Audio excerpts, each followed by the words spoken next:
Live streamed. We're now live streamed. Now we're recording. Terrific. Thank you, Jesse. Welcome, everybody. This is the May 18th meeting of the 12 FAR Working Group of Community Board 4. This group came about as a result of 2 years of meetings between the two land use committees, Hell's Kitchen Land Use and Chelsea Land Use, and HHHS, regarding a proposal to lift the residential density cap of 12 FAR at the state level. This group is represented by members of each of those three committees. And so we're here to try to talk through the various issues impacting housing density and how it impacts our community district. On the working group, we have Lowell Kern. Lowell, do you want to say hello? Hello, I'm Lowell Kern. Carrie. Hi, I'm Carrie. Viren. Hi, I'm Viren. David Solnick. Hi, David Solnick here. Brad Pascarello. Brad is here. He's muted. There we go. Hello. Yeah, thanks, Brad. And Roberta Barnett. Hi, apologies for my lack of camera in transit. Very happy to be here, though. Yeah, your connection is a little bit wonky there, but thanks. So those are the members of the working group. We have had a series of meetings with a great number of presentations. The way we conduct these meetings is that we have the people who have been invited to speak, give some information. Working group members will then ask questions. If time allows, then we'll go to community board members who are present, who are not on this working group, to be allowed to ask questions. And then if time still permits, we'll open it up for public for conversations.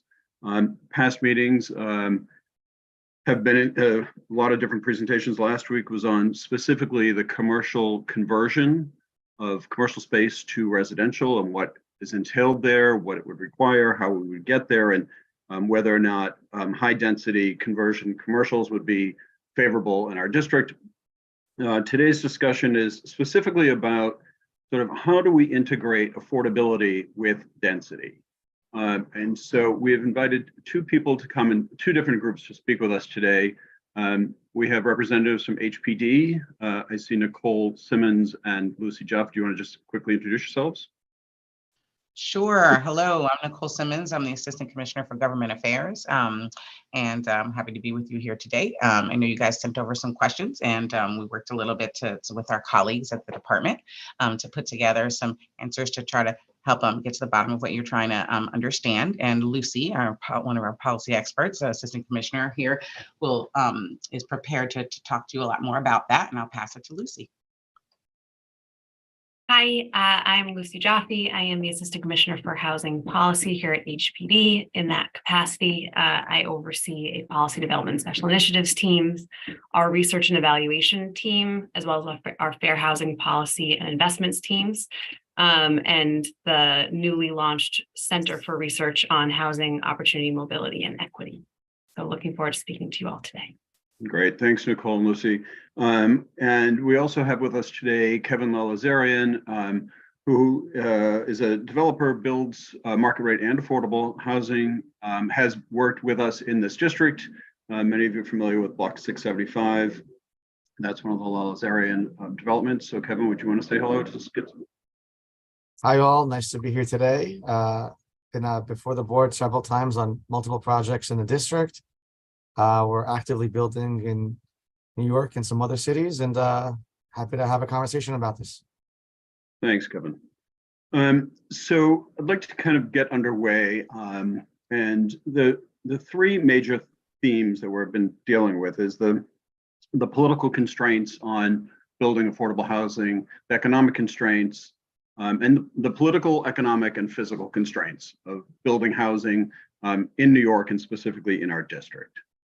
So maybe we can start with a little bit of a conversation with HPD about what you see as good programs, bad programs, what could be improved, what needs to change, because you are sort of the political wing of when developers deal with these issues, putting in some of the political constraints. So Would one of you like to get started on that?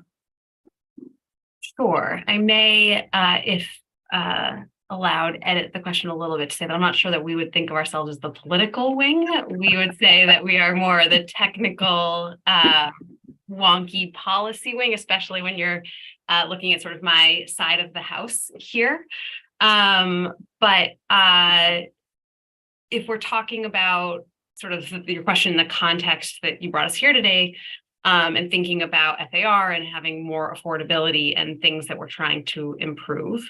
You all have probably heard many of us talk about the fact that we are in a housing affordability crisis. We have been for a very long time, but we or the best sort of example or illustration of that is that we have a severe lack of low-cost units here in the city.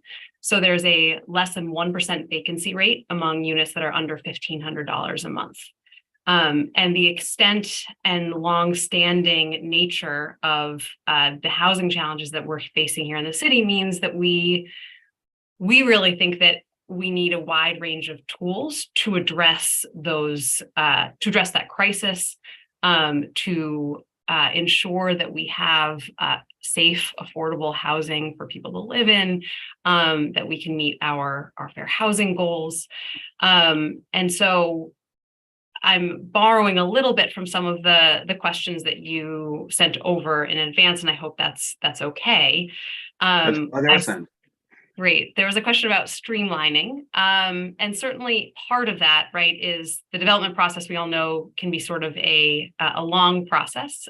Kevin might be better even to speak to that than I am, or be able to say more from his perspective than maybe what I can say in my professional capacity, but it can be a long process. And yet we know that the challenges that New Yorkers are facing are immediate and short-term in many circumstances. And so one of the things that we think is important is how do we get people into stable housing more quickly. And so that relies on looking at parts of how we do our work more quickly, more efficiently, and parts of the development process that slow things down, drive up costs, prevent us from stretching our subsidy dollars or city tax dollars farther and using taxpayer dollars, frankly, most efficiently.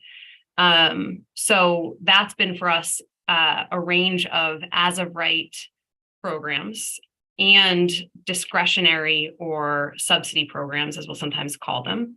And for context, in recent years, about 50% of our new construction affordable housing has actually come from our as of right programs. A number of those tools are constrained or have lapsed at the state level.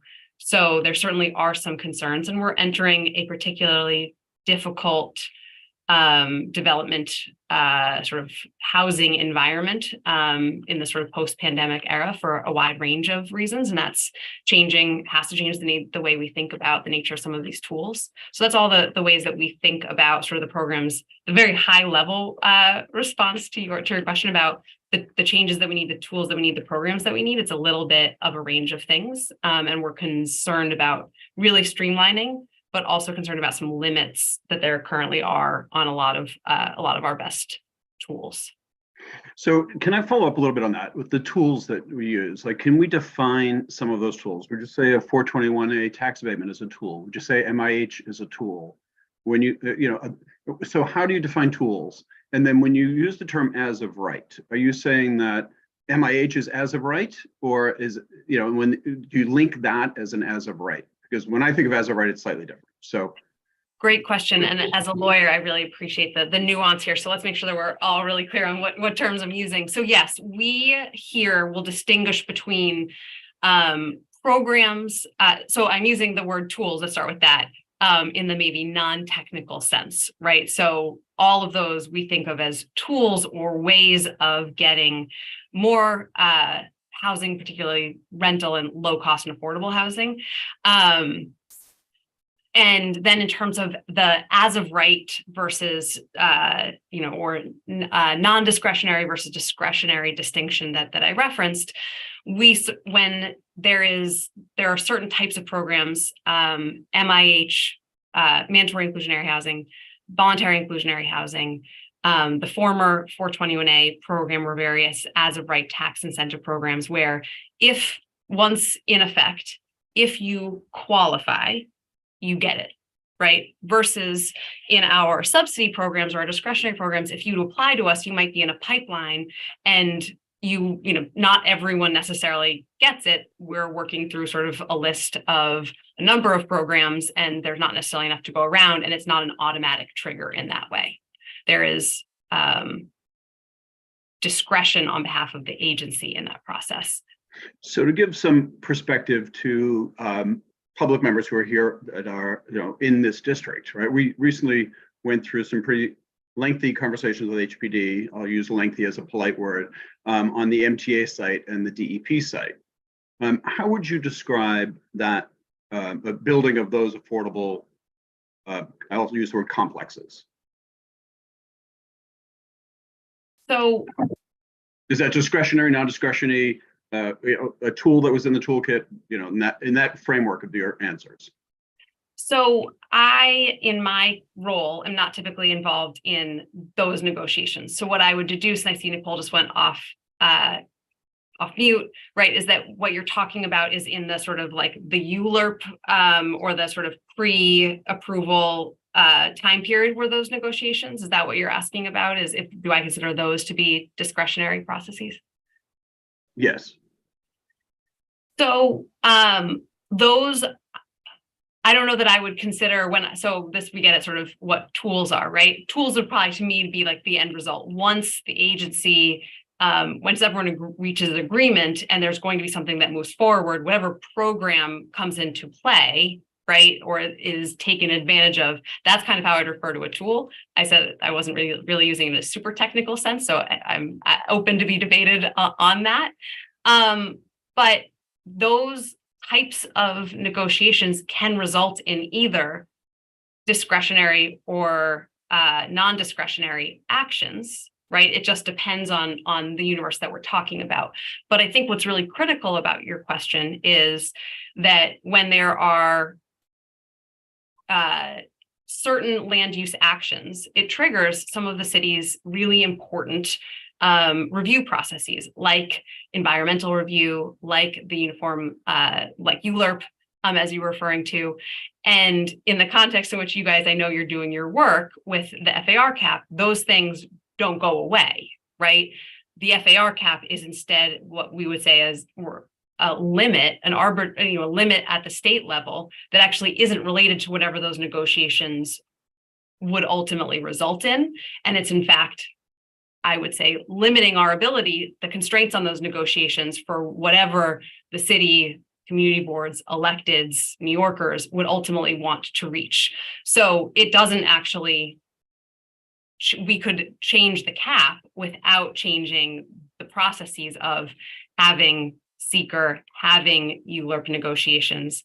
And I take from your question, ideally not as long and drawn out, but those negotiations, those processes would remain in place. Right. Okay. So that leads me to sort of a follow up on specifically on the density issues. Right. There's an argument made that MIH triggers a percentage of affordable housing, and it's triggered after a density bonus. And so if you double the size of a building and you go from 50 units and you trigger a density bonus to trigger MIH and you go to 100 units, you end up building 75 market rate units and 25 affordable units. And so the pace at which we're building affordable housing doesn't necessarily increase with our increase in density. How do you address that sort of concern? Yeah. So I think where I would start is, so when we rezone, that's when MIH is triggered, right? And that could be a private rezoning, but the context I think we're really talking about is a city initiated rezoning. And when the city initiates the rezoning, then there's the possibility for building bigger. And what the program is intended to do is to say, okay, once we've done this action, if you choose to build, we're going to, I don't know if claw back is the right word, but claw back some of those would-be units to be affordable. Those buildings aren't getting built solely because of the rezoning. In fact, what we see and are concerned about is when there is building happening anyways, market rate building that we can't take advantage of because there is, would-be developers don't have to come to us for anything. And so then we just end up with market rate units. What MIH allows us to do where it's an option, and the FAR cap is currently limiting where we can actually take advantage of this, is say, okay, now that we have rezoned where we agree on a development being built of a certain size, we get to claw back some of that as affordable housing. So yes, it does result in some amount of market rate housing. But what it is doing and what we think is the operative benefit here is it's creating affordable housing that we wouldn't otherwise be able to get. And I mentioned at the beginning my fair housing background. One of the really important obligations for the city, both under the law, but also as a policy imperative, is making sure that New Yorkers have the ability to choose the neighborhood that's best for them. And we actually don't have the ability to build with our subsidy programs in a lot of neighborhoods. So in a lot of places, something like MIH is going to be our best opportunity to get any of those affordable units. And I'm calling Kevin in a second to talk about the streamlining process and these rules and regulations. But Lucy, you just mentioned an important point is that the subsidy programs that exist. How do you see subsidy programs as a method to building more affordable units? And then how does that, again, in the context of increased density? So we have a range of preservation and new construction programs that we describe as discretionary or subsidy programs, as opposed to when we're spending money, but through tax incentives. It's again somewhat of a imprecise definition. But we have a number of programs here by which we work with developers who come to us with proposed deals, and we help facilitate the development of sometimes 100% affordable housing. And that requires a significant amount of city subsidy. If it's new construction, often a mix of things like tax credits, capital funding, private loans. There's sort of a lot goes into making those deals come together. And unfortunately, it is a not unlimited pot. So we are constantly weighing a number of factors that drive up the cost of those programs, right? And how many units, homes we can create through those programs at what levels of affordability and at what sort of density within a particular building. Is it 100% affordable, et cetera? And those can be difficult trade-offs, which is why we also, this is where I get back to the tools idea, right? We use other tools that allow us to get affordable housing even when the city is not using those limited subsidy tools. And it allows us to stretch our work further and again, take advantage of things that are happening in the market. Again, I'm going to keep using this claw analogy, but if you humor me for a minute, claw back some of that for affordable housing. Yeah. So Kevin, I'd like to come over to you now because we're hearing a lot of sort of the economics of building, and I'm sure you resist the term clawback as a developer and trying to build things. So would you like to give a little insight into what you're thinking as you're hearing all of this? Yeah, I think there's a lot of different mechanisms to create the affordable housing. And when MIH was passed, I think in general, it's a good idea and it can create some housing. But I think the biggest, I guess, part of the problem that people don't discuss is the extremely high cost of construction, and in New York, and the all that goes into putting up a building. That not everything can get streamlined. It just takes a lot of effort, a lot of time, a lot of complexity to build buildings. 20 years ago, when we built a building, the set of plans for the building were for example, 30, 40 pages. Today, the set of plans for a building are literally 500, 700 pages. Just things are more complex, more regulation, and not all of it can be streamlined. All these things and complexity adds cost. And when there's a high cost of doing stuff, and New York is a very high cost place to build, as everyone knows, it's not a surprise. And affordable housing means on the revenue side, absent any government assistance, the revenue that the affordable units generate is less than market, right? That's the definition of affordable housing. And without government assistance, the revenue that those affordable units bring in, less the operating expenses in the future, leaves a certain amount to be able to pay for the high cost of construction, the high cost of debt service, land costs, if there is land costs. I guess some properties have less of that. Rezoning has obviously a big impact on land costs. If you're increasing land density, then you're effectively creating land. So that's something that we can talk about more.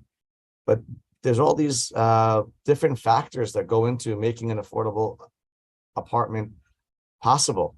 And it'd be great to create a lot more of it, but on the cost side of what it takes to build a building, that can't be ignored. And while people, of course, do things from philanthropic purposes, and people do things for different charitable purposes, to cause the open market to create affordable housing, you look at it as the economic yield on the investment that's being proposed.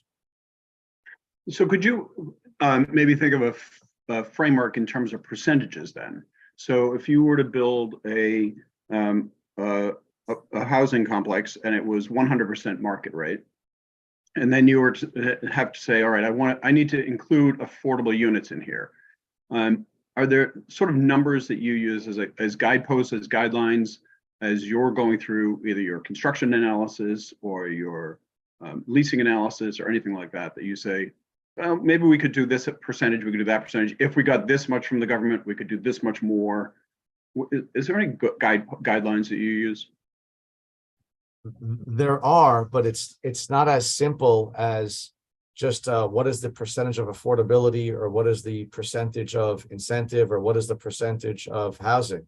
I guess to simplify it, if it's coming down to on a minimum yield that many investments, whether it's in real estate, affordable housing, or in any industry, people generally look at what is the yield on investment. And to get to the yield on investment, it's a combination of many things. One of the biggest things is the income compared to the expenses. And in order to evaluate, to say what is the percentage of affordability, the more affordable, then in the simplest of terms, it's the less revenue that's coming in, again, without substantial government assistance. Of course, if there's a separate bucket that brings in additional incentives, then that changes the economic dynamic. But absent government incentive, it comes to what is the revenue that a project is creating, what is the expenses, operating expenses of doing it, whether it's insurance, whether it's building staff, whether it's utilities, just general operating expenses. And that leaves a certain amount that's available to service the building and service the cost of creating the building. So it's, people throw around affordability numbers in a vacuum. I personally think it's meaningless. And to come back to MIH that was mentioned earlier, I believe when MIH was first enacted and established, 421A tax abatements existed, and it was really viewed as the two of them working together.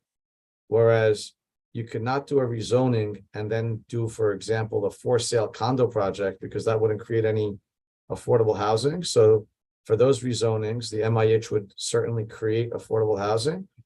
But on the rental side, the units that were being counted towards the MIH were also being counted towards the tax abatement. So now with MIH, without a 421A, other than some of the other variables that we spoke about, such as construction costs, land costs, and the big one that I guess all of us have the least control on, again, without government assistance, is financing costs. That dynamic changes very much, meaning MIH absent a tax abatement. So looking at, you mentioned tax abatements a couple of times. Would you say that, sorry, would you say tax abatements are one of the most effective government tools? I'm going to use Lucy's term of tools. Is a tax abatement the most effective tool, or do you see other tools or other subsidies as helpful to you when trying to build affordable units? I don't know if I'd say it's most effective. I think one of the problems with tax abatements is that it does come at a very high cost to the community. And tax abatements, while it makes the creation of affordable housing possible, it comes at a very high cost, mainly because the cost of developing, for example, developing a high-rise in Manhattan costs a lot.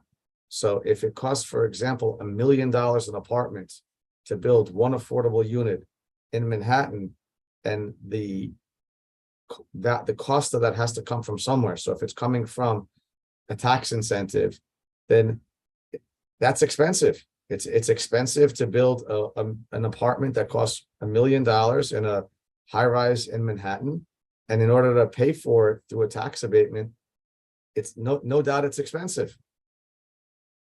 So you mentioned cost per apartment. And this is this group is about density and increasing density, right? So just from that perspective, are there economies of scale as you grow in density, such that if we were to increase residential density, there would be a less cost per unit as we get more units, so that you could then justify having more affordable units in those buildings at a higher percentage than current standards? I think I believe in most circumstances, there is up to a certain point, higher density brings costs down. And the reason I'm saying in most circumstances is, again, there's other variables such as ground soil conditions, such as surrounding properties. So looking at it purely from a cost perspective, and I mean a financial cost perspective, high density also has big impacts on other community resources, and it doesn't necessarily fit in every area. But if we're looking at it as just adding density, and does the adding of density bring costs down?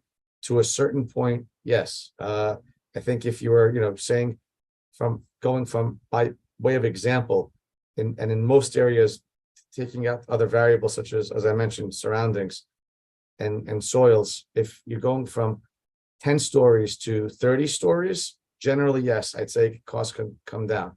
But if you're saying going from 10 stories to 100 stories, absolutely not. Once you go past a certain height, I think cost becomes prohibitive, even with some of the incentives that have been previously available. So I'd love to jump in on the cost piece, if that's okay. Sorry, Lucy, go ahead. Would you mind if I jump in on the cost piece a little bit? Please, yes.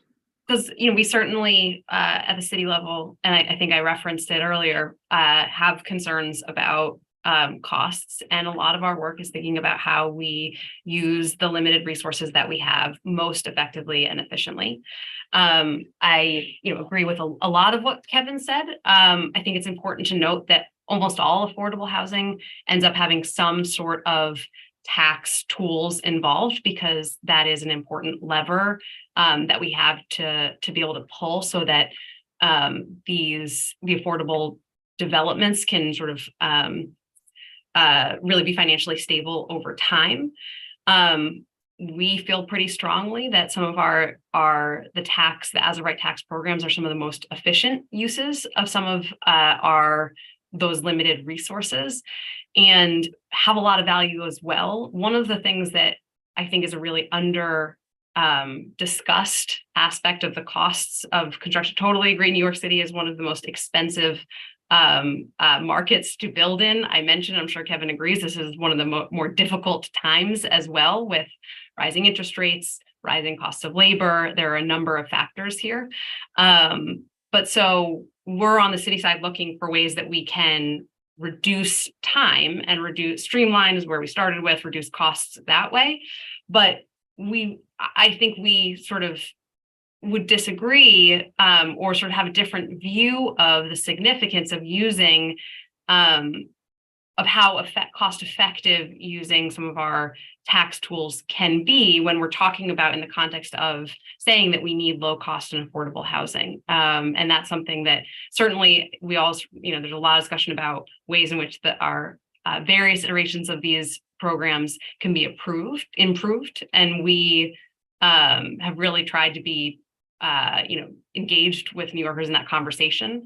But I think the time that a lot of the processes that happen is really one of the big impediments to cost-effective use of our dollars. And that's one thing that we're really focused on working with everyone about. Yeah, because I could see Kevin just mentioned, land costs, right? If you acquire the land and then you have to go through a lengthy approval process, and you're carrying the costs of that land with nothing generating revenue from that land. Yep. Right? That's a cost. And that absolutely excludes smaller developers, nonprofits, MWBEs. It makes for all of them a lot harder. And so that's certainly something that is an issue and that we're working on and are going to have to continue to work on. Mm-hmm. So both Lucy and Kevin then. Kevin, you turned off your mic. Did you want to respond to that? No, no, go ahead, please. I forgot where I was going to go.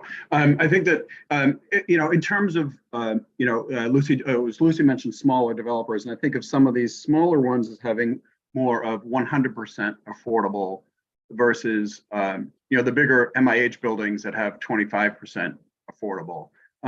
Is there, from either Kevin or Lucy, would you say there's a difference of building 100% affordable complexes? 100%. Yes.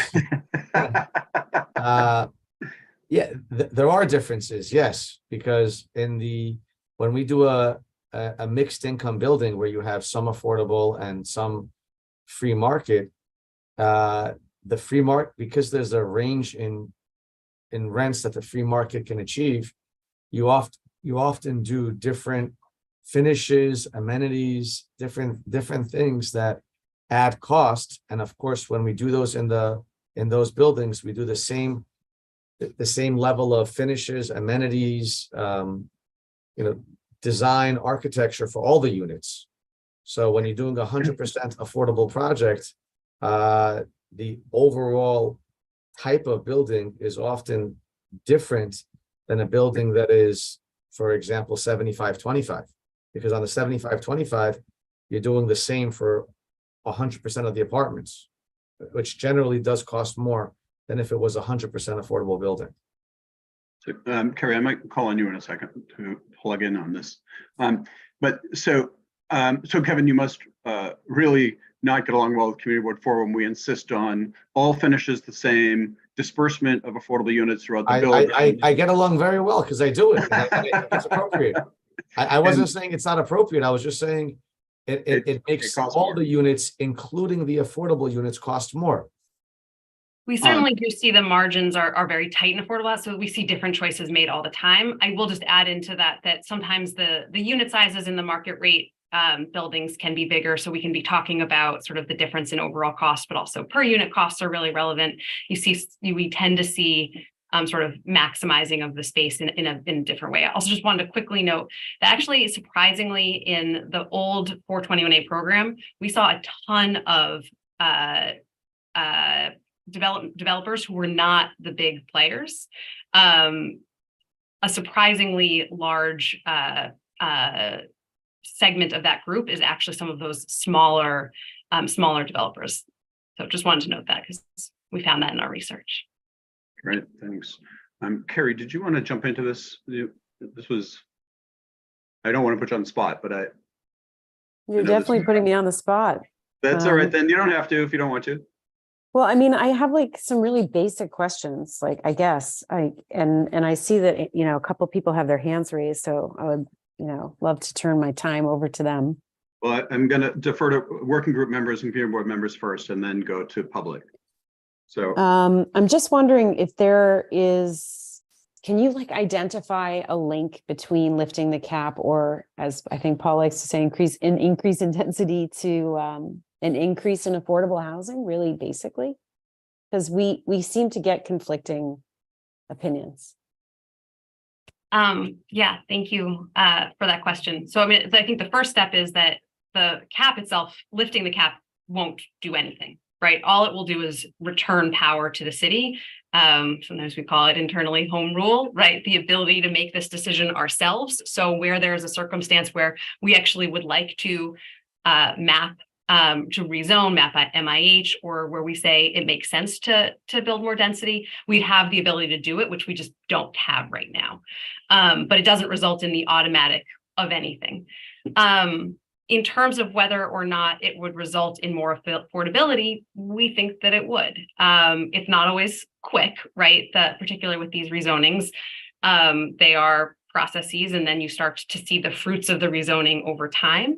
But what happens, and I alluded to this a little bit in the beginning, is that if you take an area where there's going to be where there's sort of regular market activity anyway, we get none of those units as affordable units. If an area we can't rezone it because of the FAR cap, if it's one of our higher density neighborhoods, right, there's no capacity to rezone. So we couldn't say, hey, let's take advantage of when someone is going to build a market rate building, we get to have some percent of that as affordable. We don't even get that choice because we can't do the rezoning. So if the FAR cap is lifted, there are parts of the city where we all collectively may say, hey, it makes sense for us to have more housing here, right?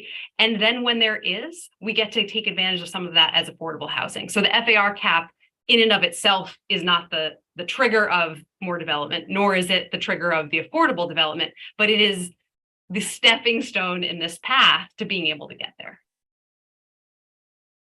You mentioned that, the lengthy process of owning land and going through a lengthy process to build on that land. I mean, you would consider a ULURP a lengthy process, right? And we would still have ULURP for any zoning changes or development if we had home rule. Is that right? So it sounds like you guys have more experience than I do with how lengthy any of these negotiations can be. So I'll take your word for it. But sure, we're not necessarily talking about getting rid of every step in this process that wouldn't be realistic, nor is the FAR cap about that, right? The FAR cap just actually gives us the ability to have those processes, have those discussions, have those negotiations, if that's the course that it makes sense. It would change nothing about the way those processes work. This might be a weird follow-up, but is there a world where some of these conversations and ideas can be vetted and, Paul, I'm forgetting the very first meeting, there was information on wanting to do a survey that never got done before, everybody talks about the idea that you have to lift the cap in order to start to have, to have the option to talk about stuff. And it just feels like the cap is this excuse to, either move forward or not. And I'm not sure, it just can't be that cut and dry, right? Because we have a lot of people who are not advocating for lifting the cap and are very worried about it. And it doesn't feel like there can be, I'm just wondering where's the progress in the meanwhile? Is that it's not a very straightforward question, so sorry. Yeah, I think Lucy said something that's very on point, and removing the cap doesn't automatically do anything. It just allows, if the city wants to, or if going through the processes that currently exist, doing more than 12 FAR. And I believe in some areas it may be appropriate, and in many areas it's not. But But without the cap being lifted, it can't even be explored, because I don't believe there's a world, because of how the rules are right now, to say in this area, for example, a 18 FAR building can get built with all residential. In some ways, it happens already by when you see development rights transferred from a wide area to a specific building, and you see on one building effectively more than a 12 FARs residential is getting built. Of course, that means that on the adjoining area, less is getting built. But with the cap being lifted, it's not an automatic raising of density by any means. My understanding is it just allows the city, through the processes that exist, unless the processes also change, to be able to do more than the 12 limitation that we have right now. So Carrie, if I could just follow up with that, when you said earlier in our conversations, we talked about areas that are either underbuilt, right? So if we just got everything to 12, that would generate a substantial number of units. And the other issue was the inventory of what specifically in our district would currently have enough density to allow an increase of residential density. Right, Carrie, was that the two that you were thinking of? I will follow up with you, Paul, on what I was trying to remember about the ideas for these, doing surveys and making sure that everything's sort of in place before any kind of decision on lifting the cap would be made. Yeah. Okay, I was just trying to help frame, as you had mentioned, so I'd like to, again, open up the working group members. I'm not seeing many of your hands go up. I wanted to ask Kevin one more question, and then go into more questions. And we do have 15 minutes left. So, Kevin, we've talked a lot about sort of the economic constraints and the political constraints around building higher density residential. But the thing we haven't talked about is physical constraints. Do you see any physical constraints about building higher density residential buildings versus commercial buildings? Specifically in Community Board 4, physical constraint, in some areas there's FAA height limits that I don't think that affects Community Board 4, because while Community Board 4 has a lot of low-rise structures, it's in Manhattan, in an area that does allow tall buildings as far as. Well, we have the special Clinton district and certainly historic districts, I would think. Oh, absolutely, but I thought you meant physical barriers to construction. Okay, not, all right, sorry. not zoning, right? So of course, zoning and certainly it's not contextual to many places. But I thought your question was about physical construction. Is that what you meant, or? Yeah, all right, go to physical construction. Yeah, I'm sorry. So on physical construction, no, and with today's technology, the type of height that we're talking about, many years ago, you used to only see very tall buildings in far downtown and in midtown because of the proximity of bedrock below. That was one of the principal reasons why tall buildings got built in certain neighborhoods before zoning existed, my understanding. Now you can have a tall building anywhere as far as physical construction because of improvements in technology. But that does come at a cost. And as I mentioned earlier, at some point it becomes this cost-effective, I guess, difficulty that we have becomes overbearing. So in some areas, cost of construction increases more than others, but in general, from a physical standpoint, in most areas, I don't see this being as limiting to build somewhat taller to a point. All right, But thanks. again, but contextually, definitely it's a whole nother thing, and that's not that has significant, I guess, limitations. All right, and Kevin, I'll say to you what I say to everybody: FAR does not equal height. So I just I want to. No, you're exactly right. But if the talk is about a 12 FAR versus a 32 FAR, then that does mean height. Yeah. So Okay. I agree that FAR doesn't mean height, but if we're talking about going from 12 to something significantly more, it is going to mean some more height, because unless other rules change, for example, on a typical lot, you're required to have a 30-foot rear yard. right, for legal light and they're on the backside of a property. Of course, corner properties and irregular shaped properties, and there's many exceptions. But in general, when you're only putting about 0.5 in most districts, anywhere between 0.5 and 0.7 FAR at most on any floor. Again, there's some exceptions, but that's the range of how much FAR you can fit on one floor. If you're going to increase the FAR significantly, then there's only so much that you can maneuver in that range of height to fit on a certain amount on any given floor. Great. All right. So we have minutes left. I see hands up. I'm going to go in this order: Lowell, Viren, Christine, Andrew, Katie. Lowell. Thanks, Paul. This is mostly for Kevin, I guess, and I'm going to put you on the spot, sir. But a lot of what we talk about in terms of affordability is a trade-off for the developer in terms of profit. If you're going to build, I heard, this is basically what you were saying before. If you're going to build a lot of affordable apartments, you're going to make less on the building, right? That's a fair statement, right? Okay. Is that a fair statement? You're going to make less? At what point does affordability requirements cause a developer to say, you know what, it's just not worth it for me? So I think I spoke about this a little bit earlier. I believe people, whether it's real estate developments or any kind of investment, if you look at it purely as an investment, then it comes to yield. Now, and the reason I'm qualifying it as purely as an investment, as individuals and as families and as organizations, people do philanthropic things.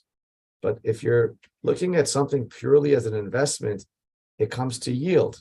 And if you look at it as yield, at some point you say, what are my different investment alternatives? And people do this as individuals.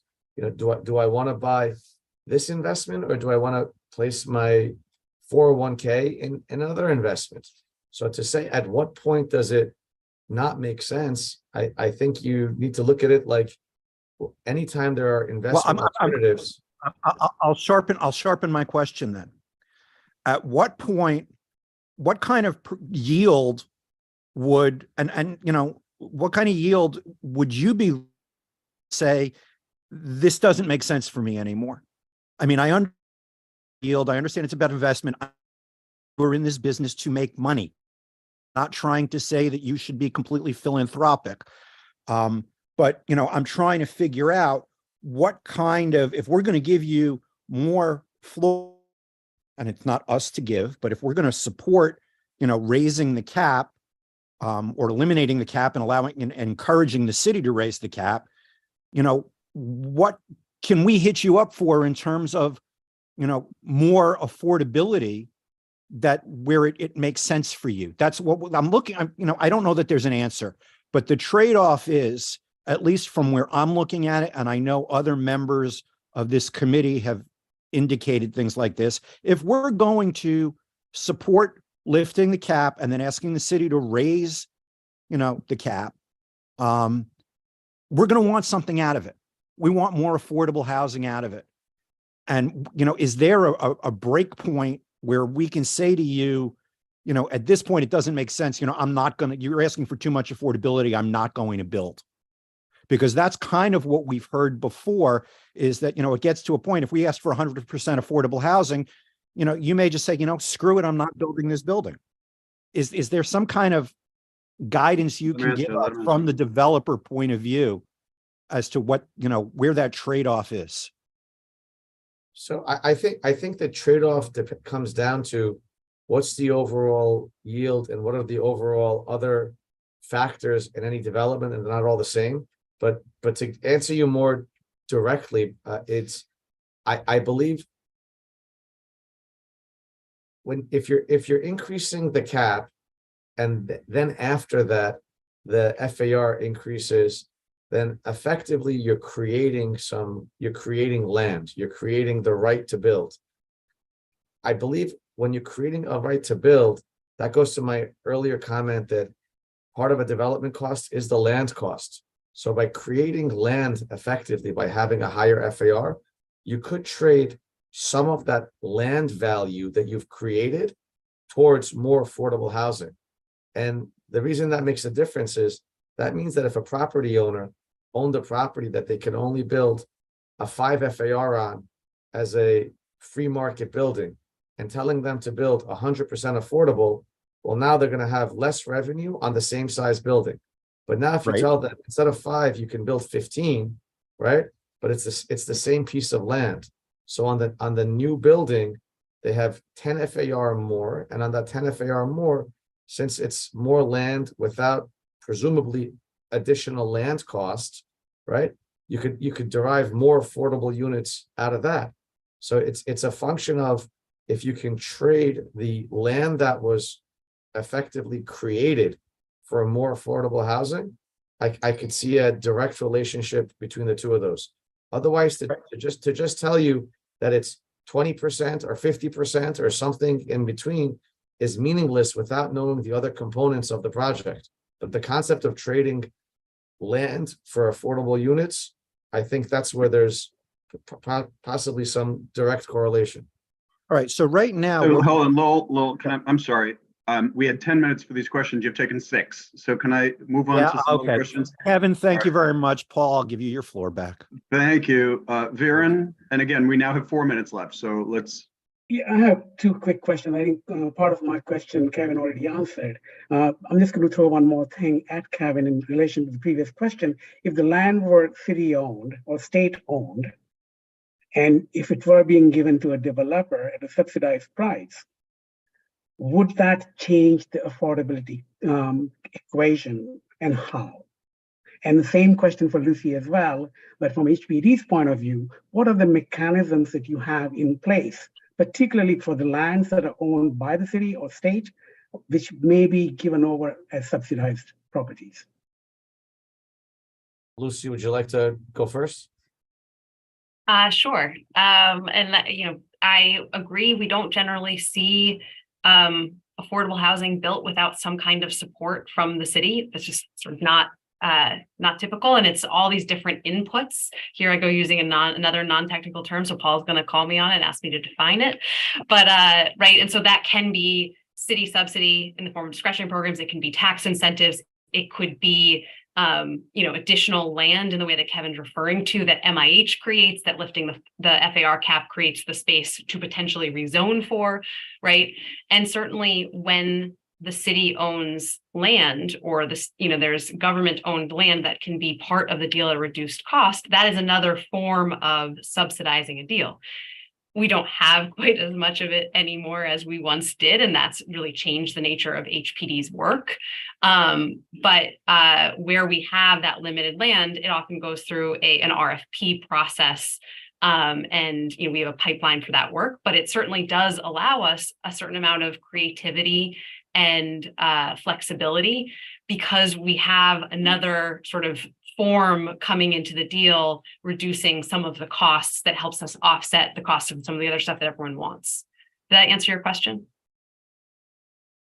Yes, it does. But I want to hear from Kevin's point of view. Kevin, you mentioned about FAR being increased, and that's basically being given more land. But the moment the FAR cap is increased, the cost of the land is going to go up with it.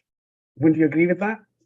No, because the FAR cap increasing doesn't mean that the FAR of the property has increased. It just means that the FAR of the property through a rezoning can increase.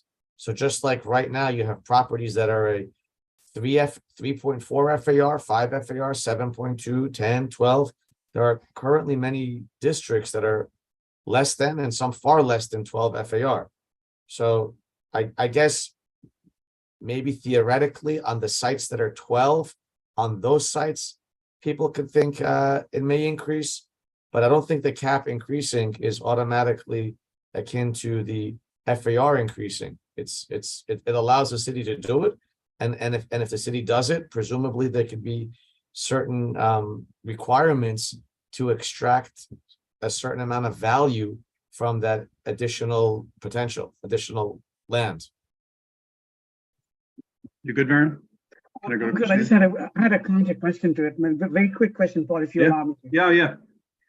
When I asked you about FAR cap being increased, I was actually equating it to be sort of assigned to particular lots and properties. So I wasn't saying that simply just theoretically increase the FAR cap. What I was saying that there's a plan that follows through, and accordingly, the prices of the lots will also go up if you know that you can now build more. If it was rezoned, if it was rezoned with a higher, if it was rezoned with a higher density, that land would then be more valuable. So Exactly. that makes sense. Okay, Christine. Christine, you were next. Yes. And again, we're now at 5 o'clock, so we're at the time, but go ahead. Hello, Kevin. Good to see you. Hi, Christine. Nice to see you. So it's a difficult question, but I'd like a very rough answer. If you have a 12 FAR building, just think about it, generally speaking, the land cost would be what portion of the cost of the building? Just a rough idea. Maybe in Hudson Yard or, Historically, right now, in the last 6 months or a year, land's been extremely volatile. So it's harder to say in the last 6 months or a year. But I'd say prior to that, and anywhere from maybe 30 to 45%. 45% of the cost 30 to 45%. of the cost of the finished building, right? Yes. Yes. And again, that's without government subsidy. That's without the Yeah. for example, giving the land. If you just went to Right. the open market and bought a site that's at a 12 FAR without other restrictions. Okay, that's very helpful. Thank you. Just Some wanted range, to yes. have a framework. Thanks. Thanks, Christine. I did say at the outset that I'd give deference to board members. And I see David's hand went up, but I had already said Andrew Katie would go before you. David, if you would prefer to go, or would prefer ahead and Andrew go? I'll defer to Andrew, please.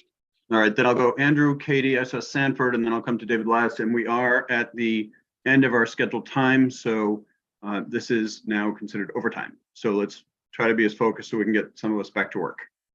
Andrew, go ahead. Thank you. So quickly, is it not really a false dichotomy to say that we need to lift the FAR cap above 12 in order to require affordable housing? The city has a policy of not requiring affordable housing in new developments unless it has done a rezoning where it has created a very large increase in the allowable FAR.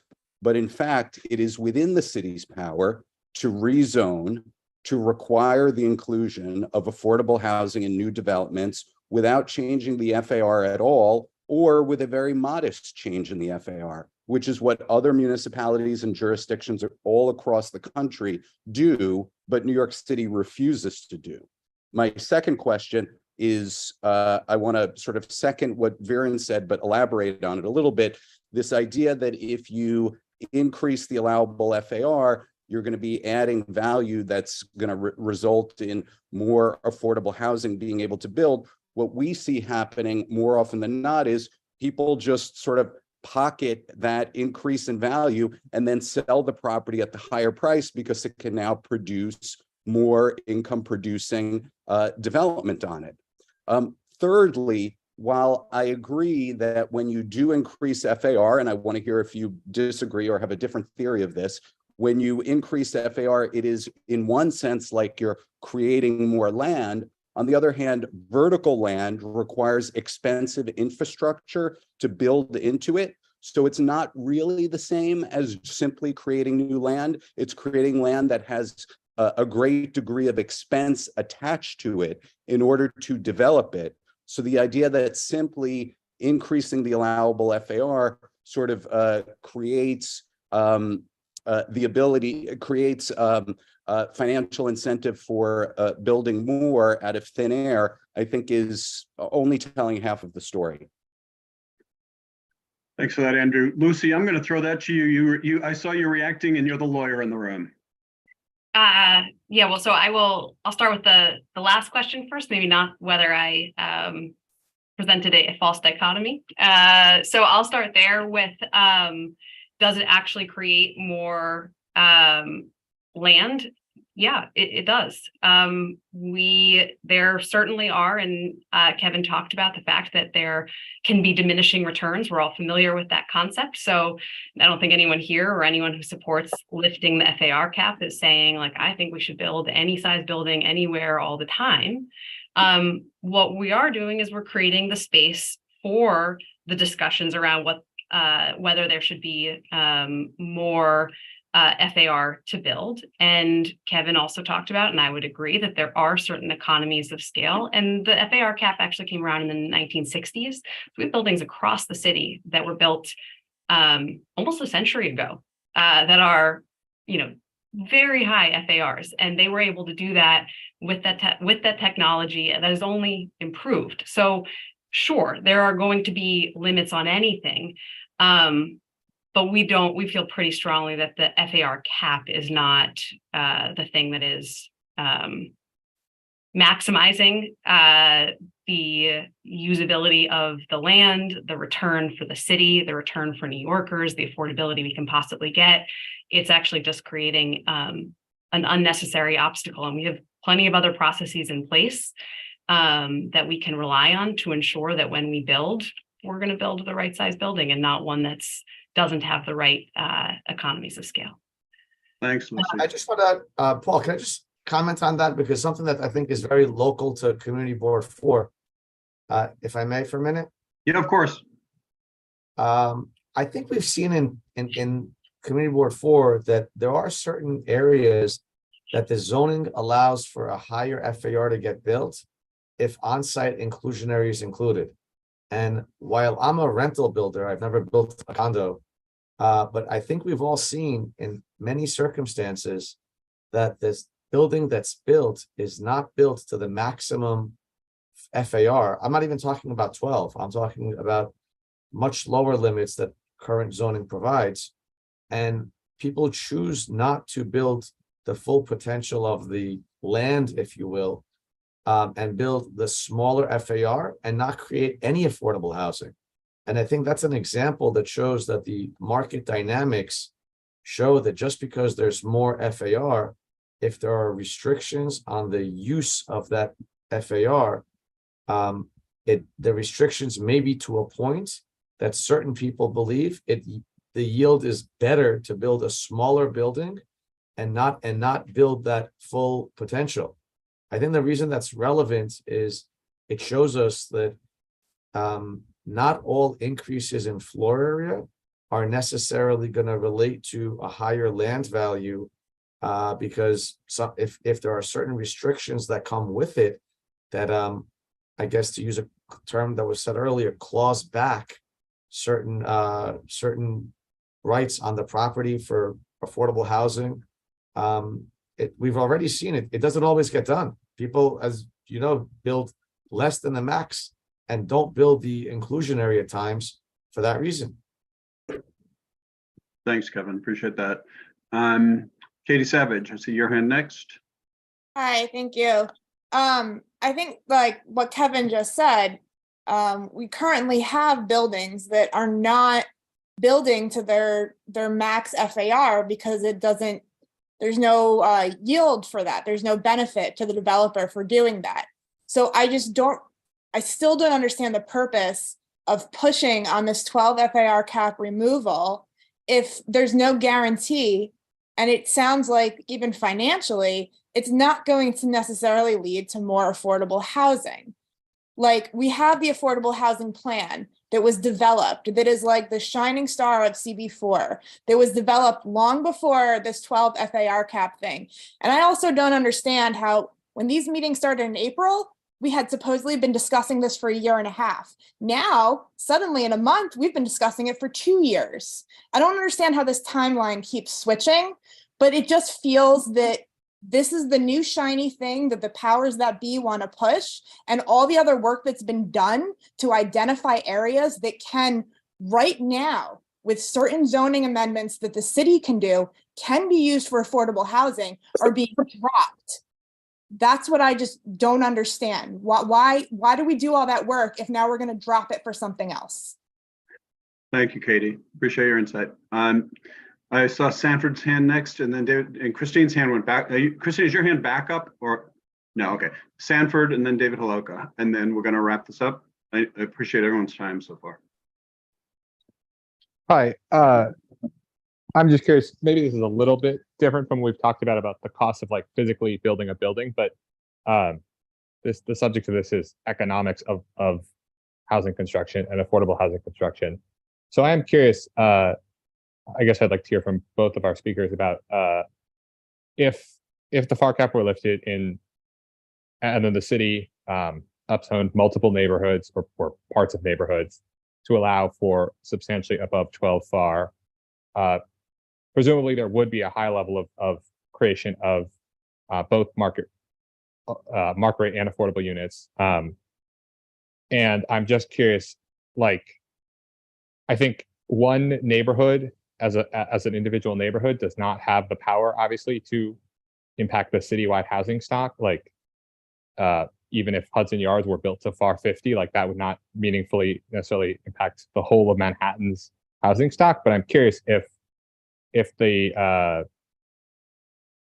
FAR cap were lifted and then a number of neighborhoods, let's say throughout Manhattan, parts were upzoned to allow a lot more both market rate and sort of potentially affordable housing as well to be built.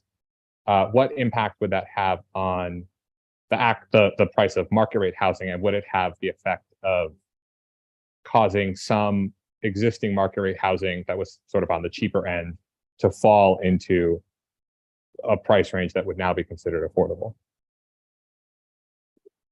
That is my question.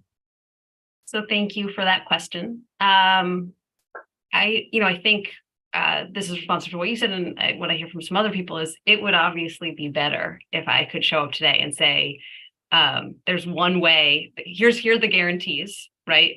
Or here's the one thing we could do to fix this. And unfortunately, and I see some people smiling, that's, not what I'm able to come here and say today. And it is going to be the collective effort across a number of different decisions and bodies of government and New Yorkers that is going to take to address, doing my part to keep the energy prices down.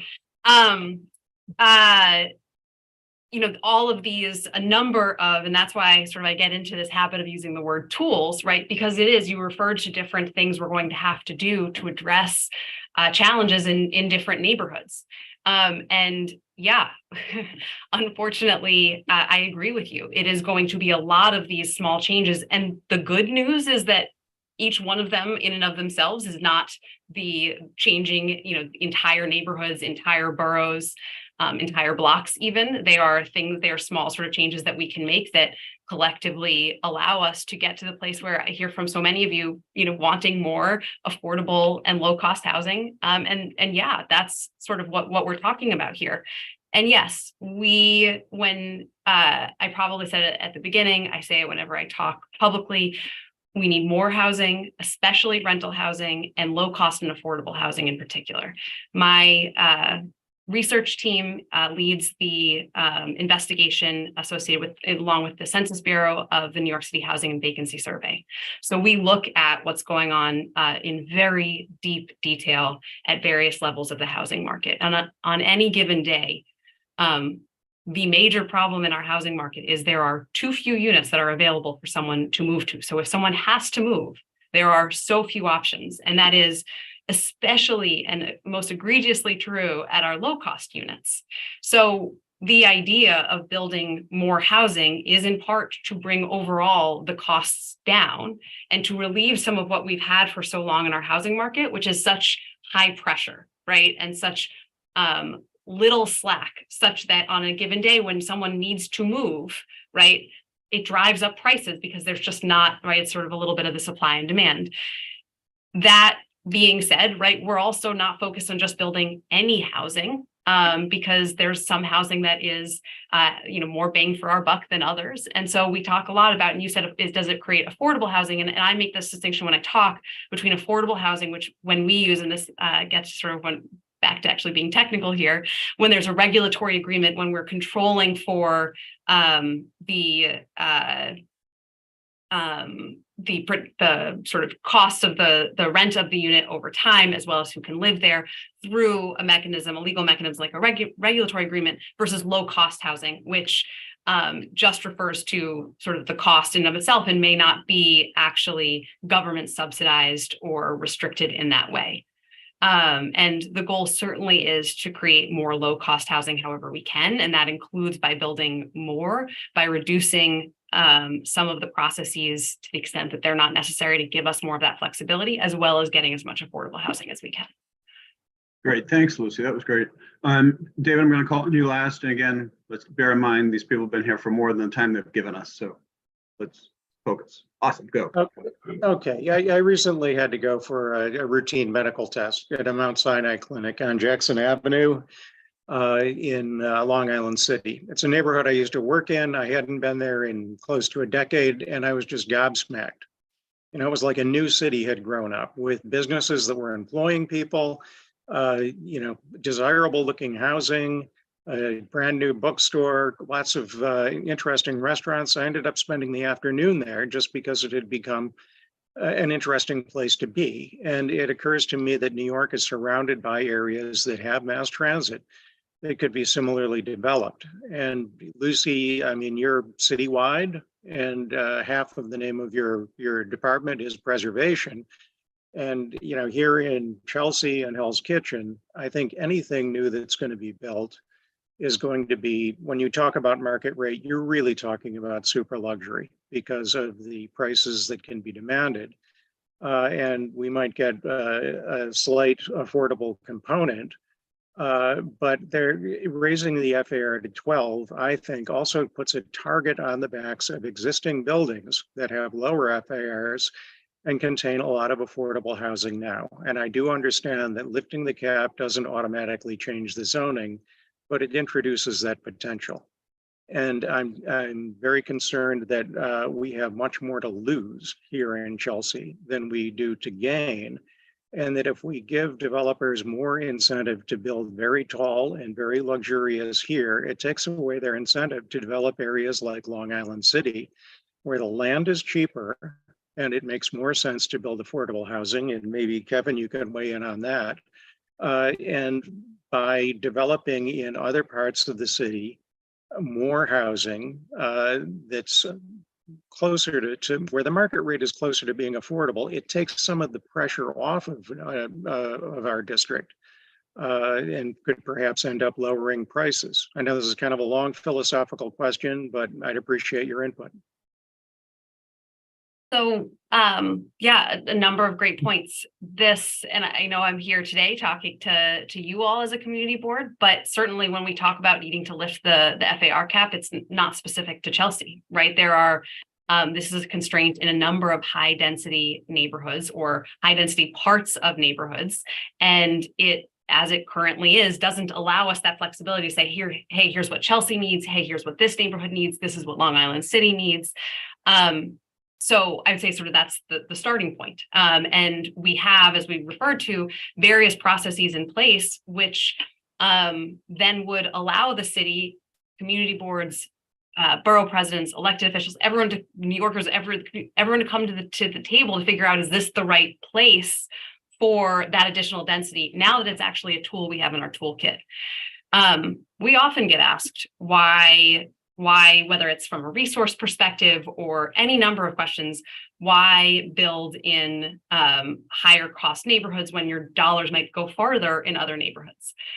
We need to do all of it. And I would say from a fair housing perspective that we feel pretty strongly the city has an obligation to ensure that there's housing of all types in all neighborhoods, because each New Yorker knows what's best for them and what represents like high opportunity for them.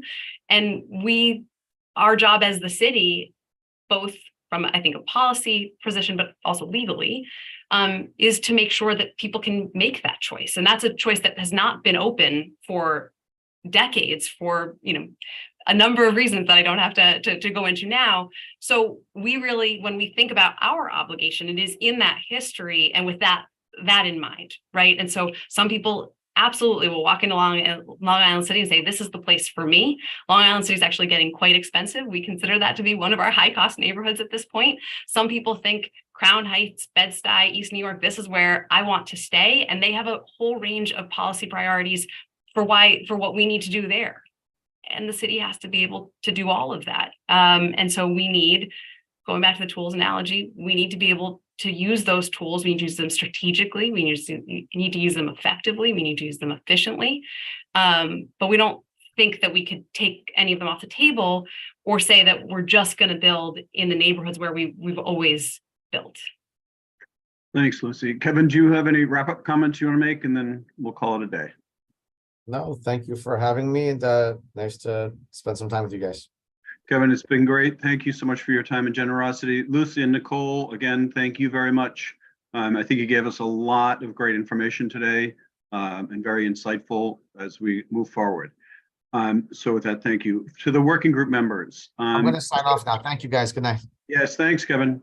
See you. Thank you very much. Lucy and Nicole, you can sign up if you want to. Thank you. The working Thank you group so much members. for having us. You bet. No, thank you for coming. This is the end of sort of our structured meetings that we had organized at the outset of this. I sent out an email asking to have a conversation about what the plans are and what the next step are. So you guys could respond to me. We'll pick a time to figure out where we go from here. Sounds good. All right.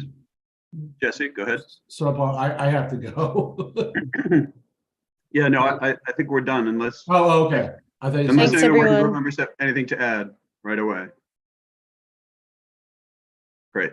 Thank you all very much. Very productive meeting. Thank you. Thank you.